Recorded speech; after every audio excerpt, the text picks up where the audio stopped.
Nga tuyên bố chặn đứng đòn phản công của Ukraine ở Kherson gây tổn thất nặng nề. UAV cảm tử của Nga lợi hại ra sao mà làm rung chuyển Kiev? Dòng chữ đáng chú ý trên mảnh vỡ UAV tấn công vào thủ đô Kiev. Ông Borrell tuyên bố EU nỗ lực tìm bằng chứng về Iran can dự vào xung đột ở Ukraine. Diễn biến đáng chú ý khác, Belarus tăng cường tích trữ vũ khí, củng cố phòng thủ tên lửa ở 5.000 vị trí. Tình báo Anh nhận định Nga gặp khó khăn lớn về hậu cần sau vụ nổ ở cầu Crimea. Cựu tướng Mỹ dự đoán Ukraine có thể kiểm soát Crimea vào mùa hè năm sau. Các tin tức khác, NATO bắt đầu tập trận hạt nhân với sự tham gia của máy bay B-52. Kyodo News tiết lộ Nhật Bản, Úc sắp ra tuyên bố chung về hợp tác an ninh. Ông Tập Cận Bình nhấn mạnh Trung Quốc theo đuổi phát triển kinh tế chất lượng cao. Người Úc khắc phục hậu quả lũ lụt trong khi chính phủ cảnh báo sẽ có thêm mưa lớn. Tất cả sẽ được cập nhật ngay sau đây.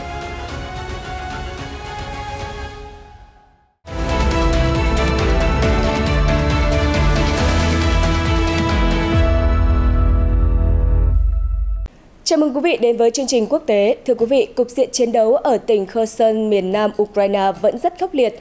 Theo tờ Al Jazeera, phía Nga khẳng định lực lượng của họ đã chặn đứng nỗ lực phản công của Ukraine, khiến đối phương thiệt hại nặng nề. Bộ Quốc phòng Nga ngày 16 tháng 10 cho biết binh sĩ Nga đã giữ vững phòng tuyến trong trận đánh dữ dội ở tỉnh Kherson. Phát ngôn viên Bộ Quốc phòng Nga Igor Konashenkov nói cụ thể rằng quân địch đã nỗ lực chọc thủng phòng tuyến của quân Nga ở các khu vực Kostara và Piatykaty. Phía Ukraine huy động 3 tiểu đoàn, bao gồm 1 tiểu đoàn tăng. Các đơn vị binh sĩ Nga đã giữ vững phòng tuyến trong trận giao tranh dữ dội khiến kẻ thù tổn thất to lớn. Văn phòng Tổng thống Ukraine tố cáo lực lượng của Moscow đã tiếp tục gây căng thẳng ở Kherson. Phát ngôn viên quân đội Ukraine Oleksandr Stupun nói rằng quân Nga đã bắt đầu di rời bộ máy chính quyền thân Moscow từ tỉnh Kherson đến bán đảo Crimea. Phát ngôn viên nói thêm quân Ukraine đã tiến hành 20 đợt tấn công trong ngày 15 tháng 10. Tờ Al Jazeera nói họ không thể kiểm chứng độc lập báo cáo của các bên về chiến trận. Mặt khác, tờ Al Jazeera nhận xét quân Ukraine đã tìm được động lực tiến lên sau khi bắt đầu chiến dịch phản công cách đây 7 tuần. Quân đội của Kiev đã tái kiểm soát nhiều thành phố, thị trấn và làng mạc ở miền Đông và miền Nam. Tuy nhiên, phía Ukraine lại rơi vào thế bị động, phải chật vật phòng thủ ở thành phố chiến lược Bakhmut thuộc tỉnh Donetsk trong thời gian gần đây. Tổng thống Ukraine Zelensky ngày 16 tháng 10 cho biết các cuộc giao tranh vẫn ác liệt ở khu vực. Những điểm nóng then chốt ở Donbass là Soledar và Bakhmut. Các trận đánh vô cùng dữ dội đang diễn ra ở đó, ông Zelensky nói trong video công bố đêm Chủ nhật. Theo Al Jazeera, binh sĩ Ukraine hiện vẫn kiểm soát phía Bắc và phía Tây thành phố Bakhmut. Cùng lúc đó, phe ly khai thân Nga gây áp lực mạnh mẽ ở miền Đông và miền Nam thành phố. Lực lượng này tiến công từ căn cứ của họ ở thành phố Donetsk, cách Bakhmut khoảng 100 km. Quân Nga đã không ngừng nỗ lực kiểm soát chặt Bakhmut, thành phố nằm trên tuyến đường chính dẫn tới các đô thị Slovian và Kramatorsk, đều thuộc tỉnh Donetsk. Mặc dù quân Ukraine gần đây đã tái kiểm soát hàng ngàn km vuông lãnh thổ trong các cuộc phản công ở miền Đông và miền Nam, nhiều quan chức của Kiev thừa nhận đà phản công chậm lại rõ rệt do phía Nga đánh trả quyết liệt hơn. Ở tỉnh Kharkov, miền đông bắc Ukraine, quân Nga cho biết đã tập kích phá hủy 3 lựu pháo do Mỹ sản xuất. Đồng thời, một cầu phao vượt sông Oskil của Ukraine ở tỉnh này cũng đã bị đánh chìm. Sông Oskil chảy về phía nam đến thành phố Siversky Donetsk, uốn lượn khắp vùng Donbass, có vị trí chiến lược quan trọng. Hiện tuyên bố của các bên về tình hình chiến đấu chưa thể kiểm chứng.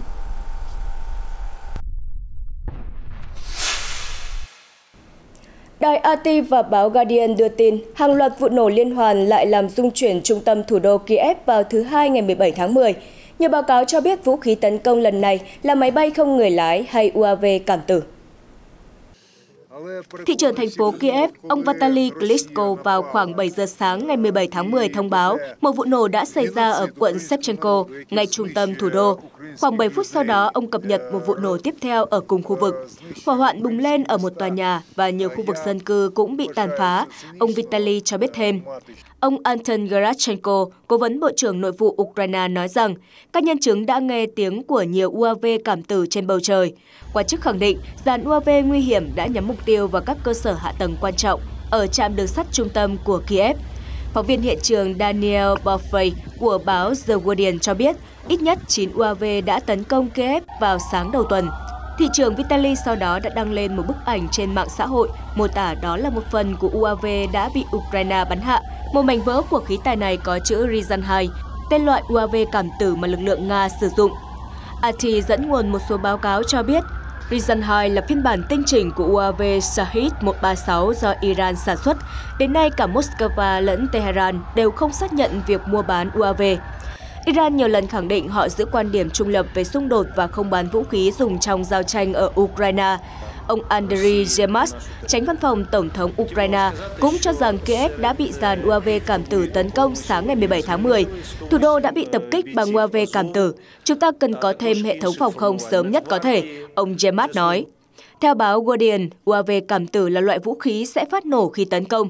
Nó được dùng theo cặp, nặng 200 kg và được trang bị một đầu đạn. Nhà sản xuất nói rằng UAV do Iran sản xuất có tầm bắn xa tới 2.000 km. Tuy nhiên, theo Guardian, nhiều báo cáo nhận định UAV này chỉ có tầm bắn vài trăm cây số và nhiều lúc phía Ukraine gặp khó khăn để theo dõi các UAV đang lao tới. Ông Oleg Katkov, một cây bút của trang tin quân sự Defense Express của Ukraine cho rằng UAV được phía Nga sử dụng hiện nay là loại có công nghệ thấp, được lắp ráp từ nhiều bộ phận dễ dàng mua trên Internet và được dẫn đường nhờ hệ thống GPS dân dụng. Sự hiệu quả của loại UAV này là khi chúng được sử dụng ồ ạt, gọi là UAV bầy đàn. Khoảng 5 đến 6 UAV cảm tử sẽ được phóng cùng lúc, nhắm vào một mục tiêu, với kỳ vọng một vài UAV trong số đó sẽ hoàn thành nhiệm vụ, ông Katkov nhận định. Thưa quý vị, bên cạnh Kiev, các đòn oanh kích khác của Nga cũng được báo cáo tại nhiều nơi khác của Ukraine vào ngày 17 tháng 10, theo đài RT. Ông Valentin Zhenichenko, thống đốc tỉnh Dnipropetrovsk ở miền Đông, cho biết nhiều ngôi nhà đã bị phá hủy, một cơ sở năng lượng cũng bốc cháy sau khi trúng tên lửa. Quan chức nói thêm, hệ thống phòng không Ukraine đã đánh chặn và phá hủy 3 tên lửa giữa hành trình. Theo cánh quân miền Nam Ukraine thông báo, 3 UAV của Nga đã tấn công vào các mục tiêu công nghiệp và một kho dược phẩm ở thành phố Mykolaiv. Ông Dmitry Zhivsky, thống đốc tỉnh Sumy miền Bắc cho biết, nhiều người bị thương do các vụ tập kích nhằm vào cơ sở hạ tầng quan trọng. Hiện Nga chưa bình luận về báo cáo oanh kích này ngày 17 tháng 10. Trước đó, đúng một tuần, quân đội Nga khẳng định đã oanh kích chính xác vào hàng loạt mục tiêu quân sự và cơ sở viễn thông năng lượng của Ukraine trong hơn 2 ngày. Đợt tập kích diễn ra sau khi Moscow cáo buộc Kiev đứng sau vụ nổ chết người ở cây cầu huyết mạch trên bán đảo Crimea. Theo Reuters, các mảnh UAV được tìm thấy ở Kiev vào sáng ngày 17 tháng 10 có một dòng chữ đáng chú ý vì Belgorod. Trước đó, tỉnh trưởng tỉnh Belgorod của Nga cáo buộc Ukraine liên tục tập kích vào khu vực biên giới này. Nga đã tố cáo Ukraine tấn công nhiều mục tiêu thuộc tỉnh Belgorod ở gần biên giới hai nước. Theo Reuters, các nguồn tin thân Nga đã đăng lên Telegram khẳng định quân Ukraine đã tấn công sân bay của Belgorod vào hôm 16 tháng 10. Hiện phía Kiev chưa phản ứng về cáo buộc này. Trước đó, Ukraine cũng không bình luận về các vụ tấn công diễn ra trên lãnh thổ Nga. Sáng ngày 17 tháng 10, người dân thủ đô Kiev đã khẩn trương sơ tán, tìm nơi trú ẩn khi dàn UAV tấn công dữ dội. Bầu trời thành phố đã nhuốm màu cam rực vì khói lửa.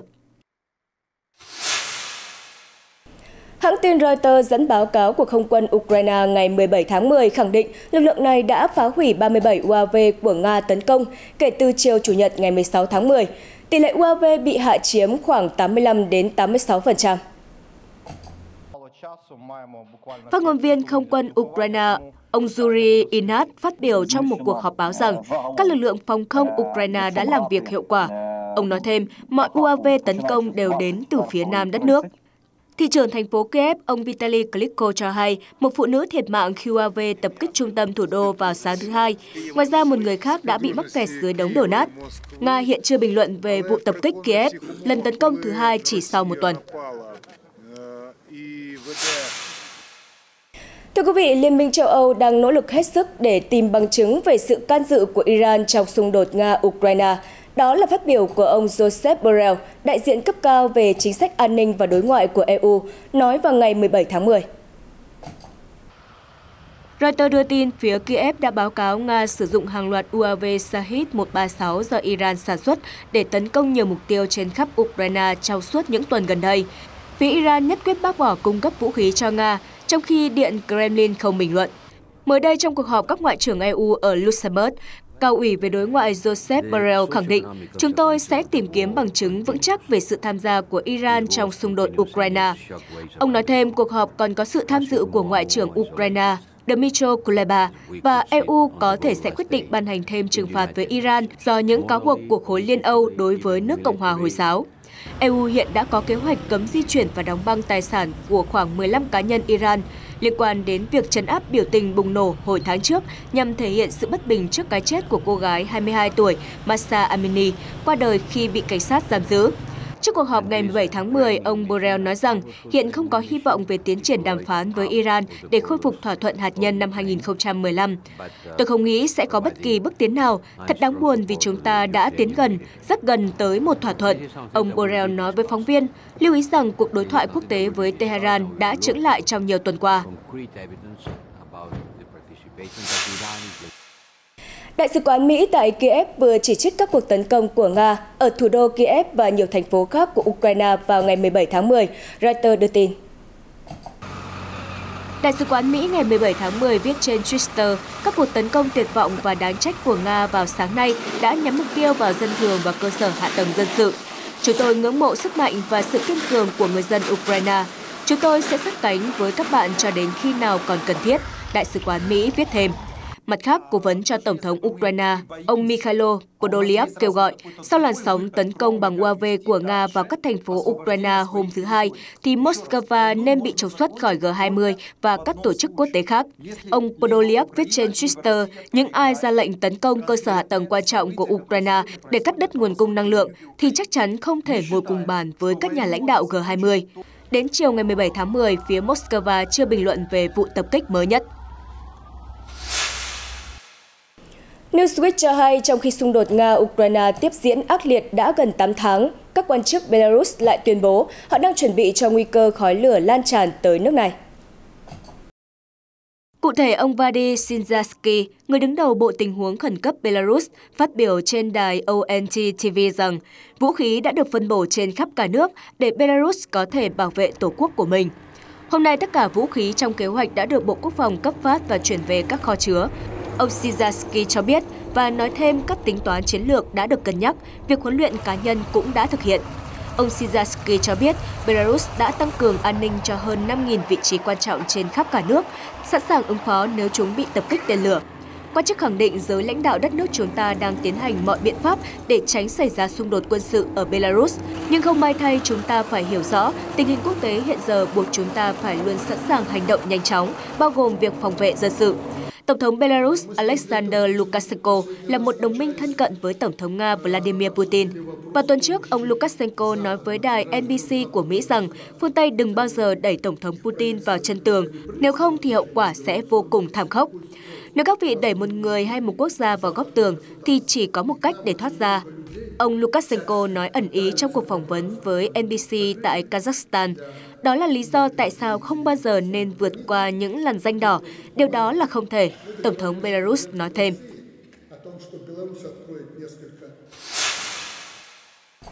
Thưa quý vị, tình báo Anh ngày 17 tháng 10 cho rằng vấn đề hậu cần của quân đội Nga ở miền nam Ukraine đang ngày càng trở nên trầm trọng hơn sau vụ tấn công tàn phá cầu Kerch ở bán đảo Crimea ngày 8 tháng 10.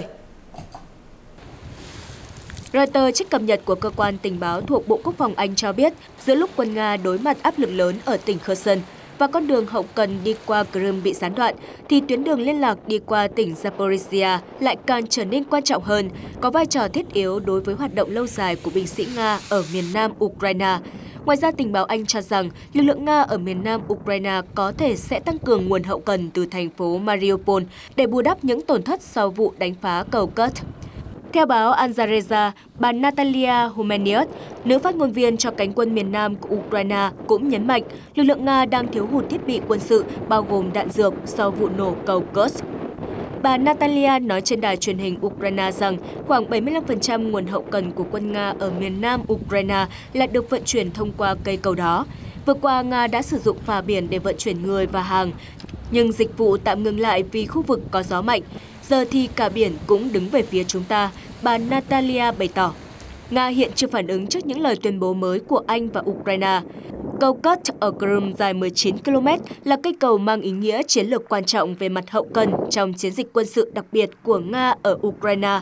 Tuy nhiên, ngay sau khi xảy ra vụ nổ, Bộ Quốc phòng Nga khẳng định sự việc không ảnh hưởng tới chiến dịch quân sự. Nguồn hậu cần cho binh sĩ vẫn được đảm bảo bằng các tuyến đường khác trên bộ và trên biển. Vào tuần trước, Cơ quan An ninh Liên bang Nga FSB thông báo bắt giữ 8 đối tượng gồm 3 công dân Ukraine và Armenia với cáo buộc tham gia vụ tấn công cầu Crimea. Mặt khác, CNN đưa tin Thủ tướng Nga Mikhail Mishustin đã ký sắc lệnh chỉ định một nhà thầu chính thực hiện công tác khôi phục và xây dựng lại cầu Crimea. Sắc lệnh cũng nêu rõ, nhiệm vụ này phải được hoàn thành trước ngày 1 tháng 7 năm 2023. Ông Ben Hughes, một cựu tướng chỉ huy lục quân Mỹ ở châu Âu mới đây bày tỏ, ông tin rằng lực lượng Ukraine có thể kiểm soát bán đảo Crimea vào mùa hè năm sau. Trong bài phỏng vấn với tờ báo FAZ của Đức, cựu tướng Hughes nêu ý kiến, khi nhìn vào tình hình hiện nay, tôi cảm thấy lực lượng Nga ngày càng chật vật hơn sau mỗi tuần. Người ta thường nói rằng giao tranh là một bài kiểm tra của ý chí và hậu cần. Về hai điều này, Ukraine đang chứng minh được lợi thế. Tuy nhiên, ông Hughes nhận định nếu phương Tây giảm ủng hộ Kiev thì cục diện của xung đột sẽ hoàn toàn thay đổi. Ông Hughes hiện là nhà vận động hành lang tại Trung tâm Phân tích Chính sách châu Âu, nhóm gây sức ép do NATO và các nhà sản xuất vũ khí của Mỹ tài trợ. Crimea được Moscow sát nhập vào Nga sau cuộc trưng cầu dân Ý năm 2014, một hành động mà Kiev và NATO cho là phi pháp. Hồi cuối tháng 8, Tổng thống Ukraine Volodymyr Zelensky khẳng định nước này sẽ giành lại vùng lãnh thổ Crimea bằng vũ lực nếu cần thiết và không phải tham vấn bất kỳ quốc gia nào khác, kể cả những nước phương Tây ủng hộ chính quyền Kiev. Mọi thứ bắt đầu với Crimea và sẽ kết thúc với Crimea, ông Zelensky tuyên bố. Về phía Moscow, họ nhiều lần cảnh báo việc tấn công Crimea là hành động vượt lằn ranh đỏ. Hồi tháng 7, ông Dmitry Medvedev, Phó Chủ tịch Hội đồng An ninh Nga, đã đưa ra lời cảnh báo cứng rắn tới giới chức Kiev sau lời đe dọa tấn công Crimea. Ông khẳng định, trong trường hợp cuộc tấn công nổ ra, ngày phán quyết sẽ đến với họ một cách nhanh chóng và khắc nghiệt. Các chuyên gia quân sự đều cho rằng Ukraine khó tấn công lực lượng Nga ở Crimea trong tương lai gần. Sputnik News cho biết kể từ khi Nga bắt đầu chiến dịch quân sự đặc biệt ở Ukraine, phương Tây không chỉ áp đặt một loạt lệnh trừng phạt chưa từng có đối với Moscow, mà còn hỗ trợ quân sự và kỹ thuật cho Kiev. Vậy những nước nào đã và đang giúp huấn luyện binh sĩ Ukraine? Theo Sputnik News, mặc dù Mỹ và các nước châu Âu đã nhiều lần tuyên bố rằng họ không có ý định gửi quân đến Ukraine và trở thành một phần của cuộc xung đột, nhưng đóng góp của họ vào việc trang bị vũ khí và huấn luyện binh sĩ cho Ukraine cũng rất đáng kể. Theo Sputnik tổng hợp, các nước giúp huấn luyện luân phiên hàng ngàn binh sĩ của Kiev ở bên ngoài lãnh thổ Ukraine bao gồm Mỹ, Canada, Thụy Điển, Na Uy, Phần Lan, Estonia, Đan Mạch, Anh Quốc, Đức, Hà Lan, Tây Ban Nha, Bồ Đào Nha và New Zealand. Thưa quý vị, từ ngày 17 tháng 10, NATO theo kế hoạch đã bắt đầu cuộc tập trận răn đe hạt nhân thường niên có tên là Steadfast. Oanh tạc cơ B-52 của không quân Mỹ cũng góp mặt vào cuộc tập trận, diễn ra ở biển Bắc và Tây Bắc châu Âu. Theo trang tin quân sự The Driver, dù Steadfast là cuộc tập trận thường niên được lên kế hoạch từ lâu, nhưng hoạt động năm nay diễn ra giữa căng thẳng cao trào giữa Nga và phương Tây. Hơn nữa, Moscow hàng năm cũng tổ chức tập trận lực lượng hạt nhân vào khoảng tháng 10. Các chuyên gia cho rằng hai cuộc tập trận hạt nhân của Nga và NATO có thể xảy ra cùng lúc. Theo thông báo của NATO, lực lượng không quân các nước đồng minh sẽ triển khai hàng chục máy bay tham gia vào Steadfast từ ngày 17 đến ngày 30 tháng 10. Phát ngôn viên NATO Ona Lugescu cho biết, cuộc tập trận giúp đảm bảo rằng sức mạnh răn đe hạt nhân của liên minh vẫn an toàn và hiệu quả. Tập trận Steadfast được tổ chức ở nhiều nước NATO khác nhau. Năm nay, nội dung chủ yếu diễn ra ở Bỉ, cũng như ở không phận phía trên biển Bắc và Vương quốc Anh. Khoảng 60 máy bay nhiều loại từ 14 quốc gia sẽ tham gia, bao gồm cả tiêm kích thế hệ thứ 4 và thứ 5. Ngoài ra còn có máy bay giám sát và máy bay tiếp nhiên liệu trên không. Trong khối NATO chỉ có Mỹ, Anh và Pháp sở hữu năng lực vũ khí hạt nhân. Dù vậy, theo thỏa thuận chia sẻ chung về hạt nhân, bom trọng lực hạt nhân B-61 hiện đang được chứa ở Bỉ, Đức, Ý và Hà Lan có thể được triển khai trên máy bay quân sự của những nước này. Máy bay tấn công không chiến lược của NATO có thể mang vũ khí hạt nhân bao gồm F-15E, F-35, F-16 và Tornado. Đáng chú ý, năm nay, oanh tạc cơ tầm xa B-52 của Mỹ cũng sẽ tham gia diễn tập. Loại oanh tạc cơ chiến lược này đã góp mặt ở một số cuộc tập trận Steadfast. nhưng không phải là tham gia đều đặn mỗi năm. Theo The Driver, phía Mỹ và NATO không đặc biệt đề cập tới sự tham gia tập trận của máy bay B-52. NATO cũng giữ bí mật về kịch bản tập trận năm nay, nhưng dù sao, Stefanon vẫn là một dịp quan trọng để các nước đồng minh tập luyện các quy trình và nguyên tắc cần thiết trong trường hợp phải phản ứng với một cuộc tấn công hạt nhân tiềm tàng. Chuyển sang các tin tức khác, Đài NHK đưa tin trong sự kiện Đại hội đại biểu toàn quốc lần thứ 20 Đảng Cộng sản Trung Quốc, Chủ tịch Tập Cận Bình đã khẳng định một mục tiêu quan trọng, đó là thúc đẩy tăng cường sức mạnh kinh tế Trung Quốc trước năm 2035, đồng thời phát triển hơn nữa khoa học công nghệ. Một bản báo cáo vạch ra mục tiêu phát triển tổng thể của đất nước đã được gửi lên Đại hội đại biểu toàn quốc Đảng Cộng sản Trung Quốc vào hôm 16 tháng 10 vừa qua, theo NHK. Báo cáo viết Trung Quốc đặt mục tiêu tăng trưởng đáng kể GDP bình quân đầu người ngang với một quốc gia phát triển ở mức chung. Trong báo cáo, Chủ tịch Tập Cận Bình nói rằng Trung Quốc phải nỗ lực thúc đẩy một mô hình phát triển mới. Mô hình này có sự tác động tích cực giữa các dòng chảy kinh tế trong nước và quốc tế. Ông Tập nhấn mạnh lập trường của đất nước là tiếp tục mở cửa thị trường Trung Quốc cho các doanh nghiệp nước ngoài, đồng thời tập trung vào nền kinh tế nội địa. Chủ tịch Tập khẳng định Trung Quốc sẽ theo đuổi phát triển chất lượng cao bằng cách mở rộng các ngành công nghiệp trong nước và nhu cầu của người tiêu dùng. Ông Tập cũng cam kết tăng cường khả năng phục hồi và sự an toàn của chuỗi cung ứng. Để thúc đẩy sự hồi sinh nông thôn toàn diện, Trung Quốc sẽ tiếp tục đặt phát triển nông nghiệp và nông thôn lên hàng đầu, củng cố và mở rộng các thành tựu trong xóa đói giảm nghèo, củng cố nền tảng cho an ninh lương thực trên mọi mặt. Ông Tập khẳng định Đảng Cộng sản Trung Quốc với hơn 96 triệu đảng viên đã chiến thắng trong cuộc chiến chống đói nghèo lớn nhất trong lịch sử nhân loại ở Trung Quốc. Bên cạnh đó, ông nói rằng Trung Quốc sẽ đẩy nhanh việc thực hiện chiến lược phát triển theo định hướng đổi mới để đạt được sự tự cường và sức mạnh lớn hơn về khoa học và công nghệ.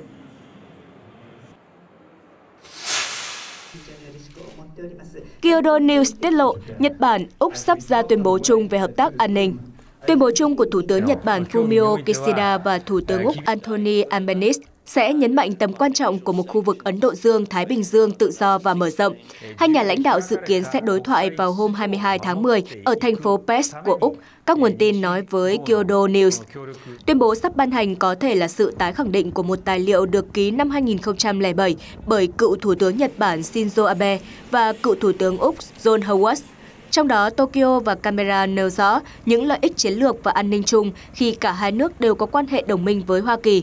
Kyodo đưa tin trong tuyên bố mới, ông Kishida và ông Albanese sẽ cam kết thắt chặt quan hệ song phương và quan hệ ba bên với Mỹ. Mặc dù có đề cập đến các vấn đề như chương trình phát triển tên lửa và hạt nhân của Triều Tiên, nhưng sẽ không ám chỉ tới Trung Quốc.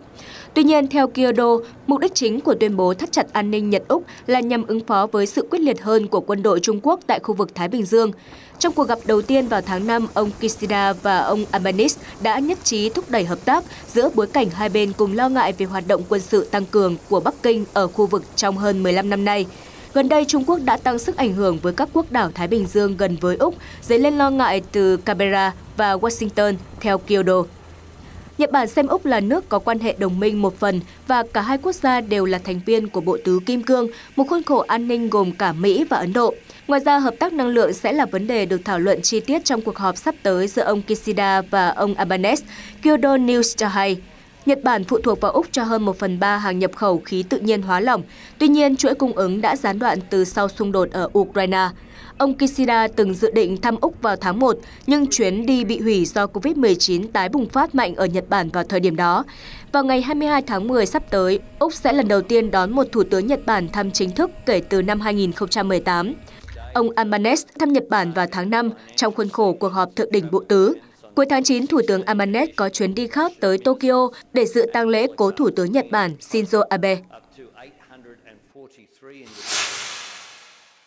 KakaoTalk là ứng dụng trò chuyện trên điện thoại được sử dụng nhiều nhất tại Hàn Quốc. Một sự cố đã xảy ra vào cuối tuần trước khiến cho người dùng đồng loạt không thể sử dụng dịch vụ này. Hơn nữa, câu hỏi về vấn đề độc quyền một lần nữa được đặt ra đối với chính phủ Hàn Quốc sau sự cố này. Theo Reuters, Tổng thống Hàn Quốc Yoon Suk-yeol ngày 17 tháng 10 yêu cầu các cơ quan chức năng tìm giải pháp sau khi KakaoTalk gặp sự cố hỏa hoạn ngày 15 tháng 10, khiến cho KakaoTalk, ứng dụng trò chuyện trên điện thoại với hơn 47 triệu người dùng, bị gián đoạn dịch vụ trên diện rộng. Sau đó, phía công ty đã lên tiếng xin lỗi khách hàng, nhưng cổ phiếu của Kakao Corp vẫn giảm trong ngày 17 tháng 10. Khi sự cố lần này gây ra phản ứng dữ dội, kêu gọi xem xét sự thống trị của Kakao Corp trên thị trường. Phát biểu vào ngày 17 tháng 10, Tổng thống John cho biết dịch vụ của Kakao Corp được xem là nền tảng của hệ thống viễn thông quốc gia. Cơ quan chống độc quyền của Hàn Quốc sẽ kiểm tra về vấn đề độc quyền của công ty này.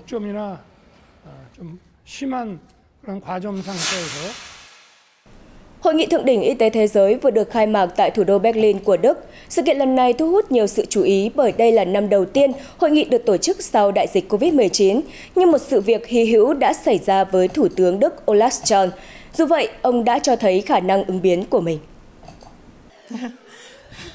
Hãng tin Reuters cho hay các nhà hoạt động vì khí hậu đã kích hoạt chuông báo cháy, làm ngắt quãng phiên họp tại Hội nghị thượng đỉnh y tế thế giới ngày 16 tháng 10 tại Berlin. Tuy nhiên, Thủ tướng Đức Olaf Scholz nhanh chóng trấn tĩnh. Ông cho rằng mọi người nên bỏ qua và tiếp tục với buổi thảo luận đang dang dở. Chúng ta đang thảo luận các vấn đề quan trọng và ai đó đã nhấn chuông báo cháy. Chắc hẳn anh ta không thật sự ủng hộ cuộc thảo luận. Chúng ta có vài người phản đối vấn đề khí hậu và những việc làm kiểu này được cho là sẽ giúp ích cho hội nghị. Tôi nghĩ cách tốt nhất để giúp ích cho hội nghị là tiếp tục thảo luận mà không cần nghe chuông báo động. Hội nghị thượng đỉnh y tế thế giới năm nay sẽ diễn ra từ ngày 16 đến ngày 18 tháng 10 với hơn 60 phiên họp và thảo luận. Nội dung chính sẽ tập trung vào các vấn đề như đầu tư cho sức khỏe và tinh thần, biến đổi khí hậu và sức khỏe hành tinh.